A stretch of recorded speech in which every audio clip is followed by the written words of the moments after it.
Bonjour Boker Tov, nous allons étudier aujourd'hui le Sheni, la deuxième montée de la Parashat Vaïgash dans le cadre du Bet HaMidrash Hillel, Bet HaMidrash fondé à la mémoire du Rav Hillel Pevzner Zichrono Livracha.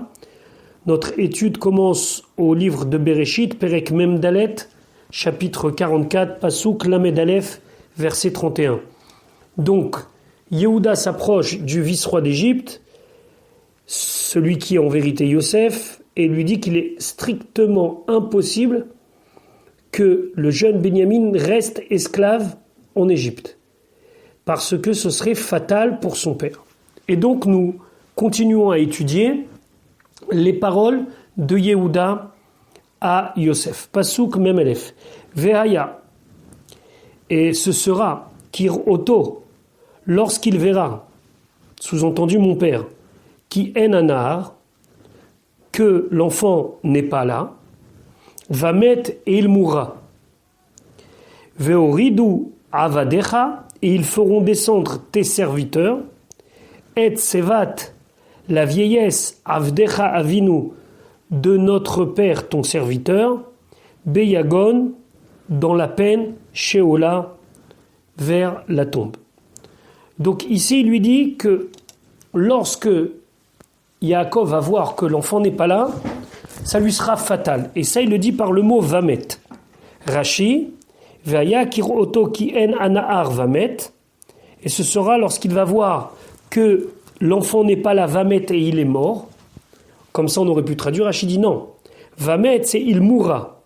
À vivre son père, metzarato, de sa souffrance. Donc, c'est pas qu'il va voir que l'enfant il est mort. Parce que il n'a aucun moyen de voir que l'enfant il est mort. Donc il faut comprendre que le mot vamet ici se réfère à Yaakov et pas à Benyamin. Et d'expliquer le pasouk, ce sera au moment où mon père va voir que l'enfant n'est pas là, hein, vamet, et il va mourir mon père. Et d'ailleurs certains commentateurs disent que Yehuda il a voulu lui dire avant même que je puisse lui parler, lui expliquer le choc de nous voir revenir sans l'enfant risque de lui être fatal. Maintenant, pasouk lamed bet. Qui avait decha arav, car ton serviteur, c'est-à-dire moi-même Yehuda, arav, je suis garant, et anahar pour l'enfant, mim avi de mon père, ça veut dire par rapport à mon père, les morts en disant im lo avienu elecha, si je ne te le ramène pas à toi, vechatati, et je fauterai les avis à mon père, kol hayamim, tous les jours. On va voir que tous les jours, c'est un sens très particulier, mais ici, dans le Pasuk Lamed Bet, en vérité, il n'y a pas de lien avec le Pasuk Lamed Aleph. Dans le Pasuk Lamed Aleph, il développe un argument. Pourquoi tu dois laisser mon frère revenir ? Parce que pour mon père, ce sera fatal de ne voir qu'il n'est pas là. Dans le Pasuk Lamed Bet, il développe un autre argument, c'est que moi, Yehuda, je suis plus impliqué par rapport à mes frères, parce que je suis garant. Rashi, qui avait decha arav et anar, car ton serviteur s'est porté garant de l'enfant. Veim tomar, et si tu dis lama ani, pourquoi moi, nichnas, je rentre, la tigar, en histoire, yoter plus mes charachai, que mes autres frères, pourquoi moi? Hem kulam mibachutz, eux, ils sont tous à l'extérieur, ils se tiennent en dehors de cela. C'est Yehuda qui s'approche. Va'ani nitkasharti bekesher chazak, et moi, nitkasharti, je me suis lié, bekesher chazak, avec un lien fort, liyot menoudé, d'être excommunié, bishne olamot, dans les deux mondes. Et c'est ça, vechatati lavi kolayamim. C'est-à-dire que je n'aurai ni de vie dans ce monde-là, et ni dans le monde futur. Je serai menoudé, je serai mis à l'écart, je serai excommunié dans ce monde et dans l'autre monde. Il y a ici beaucoup de questions parce qu'on a vu précédemment que lorsqu'il s'est engagé, il s'est engagé uniquement sur le Olam Haba et pas sur le Olam Hazé. Pourquoi ici il dit qu'il est engagé sur les deux mondes? On ne rentrera pas là-dedans, c'est assez technique, c'est par rapport aux lois du Neder. Mais en tout cas, il explique au vice-roi d'Égypte pourquoi il est plus engagé que ses frères. Pasuk Lamed Gimel, verset 33. Ve ata, et maintenant, Yeshevna avdecha, il va s'asseoir, ton serviteur, ça veut dire moi, je te demande de rester ici avec toi, tachat anahar, à la place de l'enfant, Eved l'Adoni, d'être esclave à mon maître. Ça veut dire que moi, Yehuda, je prends la place de Binyamin. Vea Nahar, et l'enfant, Yaal, il montrera Im Echav avec ses frères. Rashi, Yeshevna Avdecha, Lechol Davar, il lui dit, pour toute chose, Anim Meroule Mimenu, je suis mieux que lui. Donc tu as tout à gagner dans l'échange, dit Yehuda. L'Igvura, par rapport à la force, je suis plus fort que lui. La Milchama, par rapport à la guerre, ça veut dire faire être un stratège, je suis un stratège. Ou les Shamesh, et te servir, je suis plus fort que lui. Donc tu as tous les avantages de me prendre à sa place. L'Or HaChaim de souligner, mais il y a ici un problème, c'est que quand il s'est engagé à ramener, il s'est engagé à ce que lui le ramène. Il a dit là-bas, Ve'itzaktiv lefanecha, je le présenterai à toi. L'Or HaChaim d'expliquer, Shlucho shel Adam kimoto, l'émissaire d'un homme c'est comme lui-même, donc même si lui, physiquement parlant, il ne sera pas de retour pour présenter Binyamin à son père, mais il nommera un de ses frères pour le faire, et donc ce sera comme si lui, il a accompli sa promesse. Pasuk Lamed Dalet, qui er, car comment, et elle est à la vie, je vais monter vers mon père, Ve'anar enenuiti, et l'enfant n'est pas avec moi, pen erevara, de peur que je verrai le malheur, le mal, Asher Yimtsa et Tavi, qui va rencontrer mon père. Ça veut dire, je préfère rester ici que de retourner sans l'enfant et de voir le mal, la souffrance et la peine que mon père va avoir. Suite aux paroles de Yehuda, la Torah maintenant va nous raconter que le moment pour Yosef de se montrer sous sa véritable identité est arrivé. Perek Memhe, Pasuk Aleph. Velo Yachol Yosef. Et Yosef ne pouvait plus, les Itapek, se retenir. Alors qu'est-ce que ça veut dire ici se retenir? C'est aussi supporter. Qui? Lechol Hanitzavim Alav. Tous ceux qui se trouvaient debout, présents, Alav, près de lui. Et on verra dans Rashi pourquoi pour lui c'était insupportable que d'autres personnes, que lui et ses frères soient présents. Vaikra, et donc il a annoncé, Otsiu kol ish me'alai, Otsiu faites sortir, kol ish, tout homme, me'alai, de devant moi. Le Or HaChaim précise qu'il a dit bimera, rapidement, tout de suite. Velo Amad, et ne s'est pas tenu ish, un homme ito avec lui. Be'idvada Yosef, lorsque Yosef s'est fait connaître, El Echav à ses frères. Rachid expliquait qu'est-ce qui lui était insupportable, qu'est-ce qu'il ne pouvait plus leitapek, se retenir. Lo aya yachol lisbol, il ne pouvait pas supporter. Chez Yu Mitzrim, qu'il y ait des Égyptiens, Nitzavim alav, qui se tiennent près de lui, Veshomim, et ils entendent, chez Echav mitbaishim, que ses frères ont honte, Beivado lahem, lorsqu'il va se faire connaître à eux. Donc ici, le Velo Yachol Yosef Leitapek, d'après Rashi, c'est pas comme on le comprend. Il ne peut plus supporter de cacher son identité. Il a décidé maintenant de dire sa véritable identité, mais il ne peut pas supporter l'idée que ses frères vont avoir honte devant les Égyptiens. La Torah ne nous dit pas clairement et nettement qu'est-ce qui a provoqué ce changement. Pourquoi Yosef maintenant décide? On a vu très bien déjà dans Parashat Miketz que Yosef aurait eu déjà l'occasion de dire à ses frères « Je suis Yosef ». Qu'est-ce qui a changé ici? Alors il y a parmi tous les commentateurs deux voies. La première, celle qui va être la plus douce, c'est qu'en voyant comment Yehuda était capable de s'avancer, de se mettre en danger pour son frère, Binyamin, alors Yosef, pour lui, il a vu là un signe que finalement, la réparation, le tikkun avait été fait. Les frères étaient des vrais frères. Et donc, il n'y avait plus de raison de les faire souffrir pour arranger leurs fautes, c'était fait. Il y a une autre voie, plus militaire, on va dire comme ça. Le Midrash dit que Yehuda s'est retourné vers son frère Naphtali, qui était parmi tous les frères celui qui était le plus agile, et il lui a dit, va voir combien il y a de shvakim, des espèces de camps dans l'Égypte. Alors il est parti, il lui a dit, il y en a 12. Alors Yehuda il lui a dit, écoute, c'est très simple, moi je vais en prendre 3, et chacun d'entre vous, vous allez prendre un chacun. Shuk echad, shok echad, chacun il prendra un camp, et on va tous les exterminer. Alors ses frères ils lui ont dit, l'Égypte c'est pas comme Shrem, tu crois quoi ? Que si on va tout détruire, tout va bien se passer. Si tu vas tout détruire, tu vas détruire tout le monde entier. Pourquoi ? Parce qu'en Égypte, il y avait les réserves pour toute la terre. Et Yosef, lui, il a compris ce qu'ils étaient en train de se dire. Quand Yosef, il a vu qu'ils étaient prêts à passer au combat, il s'est dit « Atkan, jusqu'à là, je peux encore jouer, mais là, ça va devenir quelque chose de irréparable. » Donc il a décidé de se faire connaître à ses frères. Mais il est préférable de rester sur l'image qu'il a vu la Arva, la fraternité qu'il y avait entre Yehuda et Binyamin pour décider de finalement lui re-rentrer dans cette fratrie. Pasuk bet. Vaïten et kolo bifri. Vaïten, littéralement, il a donné sa voix par les pleurs.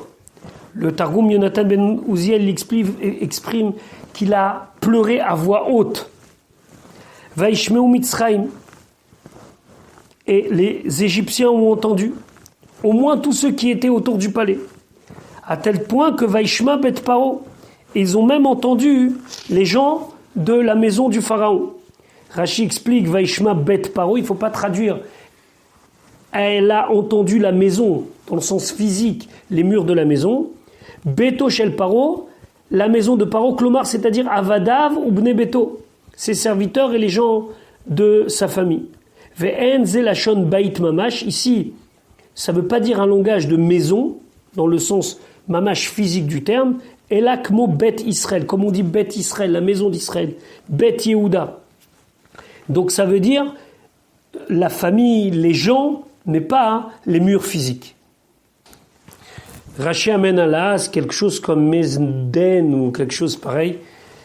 En tout cas, ça veut dire la maison dans le sens les gens qui habitent la maison. Pasuk Gimel. Vayomer Yosef elechav. Yosef il dit à ses frères, Ani Yosef, je suis Yosef. Après il demande à Od Avichai, est-ce que mon père est encore vivant? Velo yachelu echav. Et il ne pouvait pas ses frères la'anot oto lui répondre, ki niva'alu mipanav, car ils étaient effrayés de sa face. Rashi, niva'alu mipanav, effrayé n'est pas le bon terme d'après lui. Ils étaient apeurés, mipne habusha, à cause de la honte. Le Midrash Rabbah dit, c'est pas cité dans Rashi, mais c'est intéressant de le souligner. Abba Kohen Bardella Amar, il y avait un mec qui s'appelait Abba Kohen Bardella, il disait, malheur à nous au jour du din, au jour du jugement. Malheur à nous le jour où on nous fera des remontrances. Yosef, qui était parmi ceux qui étaient les plus jeunes des Shvatim, eh ben les Shvatim, ils n'ont pas supporté lorsqu'ils ont été pris en faute. Et ces remarques, lorsque Akadosh Baruch Hu va venir et qui va nous reprendre chacun d'entre nous, dans quel état on sera à l'achat kama vekama a priori, combien on aura honte. Ok, en tout cas, ici, quand il dit Ani Yosef, il y a un autre midrash magnifique. Et il leur dit, donc le vice-roi d'Égypte, pour l'instant ils sont sûrs de rien. Vous avez dit que votre frère il est mort, votre frère il n'est pas mort. Et d'ailleurs, je vais l'appeler. Et il l'appelait Yosef ben Yaakov, viens. Les frères ils regardaient à droite, à gauche, personne venait. Alors il leur a dit, qui vous voyez? Vous voyez personne. Ani Yosef, c'est moi Yosef. Et à ce moment-là, les frères ne pouvaient même pas supporter ce moment-là. Maintenant, pourquoi il demande à Od Avichai? Est-ce que mon père il est encore vivant? Il l'avait déjà demandé précédemment. Alors il y a plusieurs manière d'expliquer. Il y a une explication Chai dans le sens est-ce qu'il est en bonne santé? Chai, est-ce qu'il est vivant? Est-ce que vous ne m'avez pas menti pour faire les choses plus jolies, mais en vérité, il n'est pas vivant? Ou bien, Jusqu'à maintenant, il parlait par un intermédiaire et maintenant, il leur demandait directement, est-ce que papa est vivant? Et là, c'est un fils qui demande sur son père sans intermédiaire. Pasuk Dalet, Vayomer Yosef Elechav, Yosef il dit à ses frères, Geshuna Elai, approchez, na, s'il vous plaît, Elai vers moi. Vaïgashu, ils se sont approchés. Vayomer, il a dit, Ani Yosef Achichem, je suis Yosef votre frère.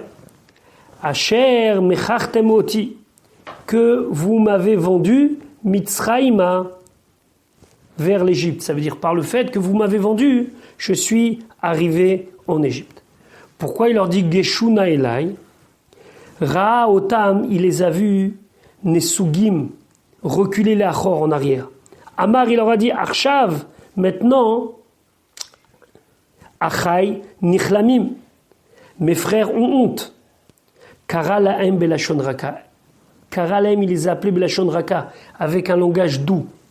Vetachanunim, et avec des supplications gentiment.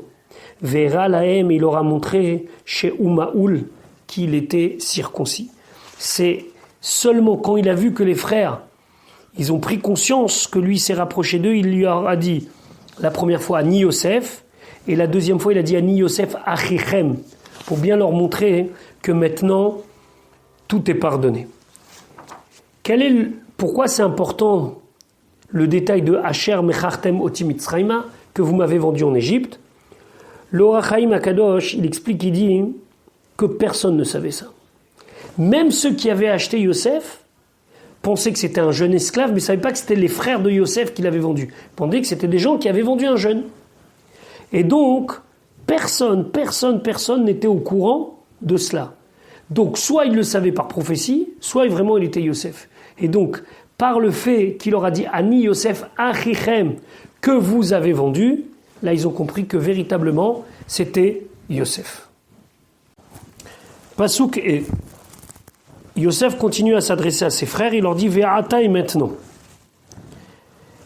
Al te'atsevu, n'ayez pas de peine sur le fait que vous m'ayez vendu. Ve'al yichar be'enechem, et ne soyez pas en colère à vos yeux. Ki mechartem oti, car vous m'avez vendu. Ena, ici. Qui, car, l'imchia, c'est pour vous nourrir chez la Chani Elokim que Dieu m'a envoyé l'ifnechem devant vous. Rashi l'imchia, liot lachem, que je sois pour vous l'imchia, une source de nourriture, c'est-à-dire économiquement que je puisse vous supporter. Ici, Yosef rassure énormément ses frères en leur disant que finalement, tout ça c'est la main de Dieu, vous n'avez pas de quoi vous mettre ni en colère sur vous-même, ni avoir de la peine, tout est effacé. Le fait même que vous ayez regretté, ça donne un sens à tout ça. Pasuk Vav, Kizé Shenataim, car cela fait 2 ans, Arav, de famine, Bekerev Haaretz, au sein de la terre, Veot Rameshanim, et encore 5 ans, Asher, que En Charish, il n'y aura pas de quoi labourer, Vekatsir, et pas de quoi récolter. Rashi Kizé Shenataim Arav, Avrou, Mishene Arav. Il y a déjà 2 ans qui sont passés des années de famine, et je vous rappelle qu'il devait y en avoir 7.